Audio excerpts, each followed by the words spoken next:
আসসালামু আলাইকুম। ভালো আছেন মুরব্বি? জায়গাটা ওই আমার প্রয়াসে সামান্যতম ছোট একটা কাজ শুরু করছি। রোজা আছেন নাকি? রোজা আছেন না? একটু ইফতার করেন।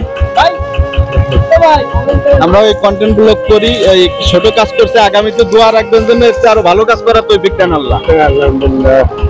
তাহলে বাসায় চলে যাবেন?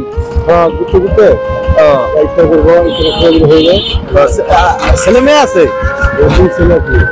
দুই ছেলে এক মেয়ে। মেয়েদের বিয়ে হয়েছে? সব বিয়ে। আর ছেলে? ছেলে সব বিয়ে, নাতিপুতি। নাতিপুতি? হ্যাঁ। ছেলেটা দেখে? ছেলে এখন বিয়েছে। যাই হোক, দোয়া রাখেন, ইফতার করে নেন। না আসি, ইফতার করে নেন। না আসি, আমাদের বাড়ি মোড়াঘাট। তাই না? আচ্ছা, দোয়া রাখবেন যেন আমি ভালো কাজ করতে পারি, এতটুকুই আর কি।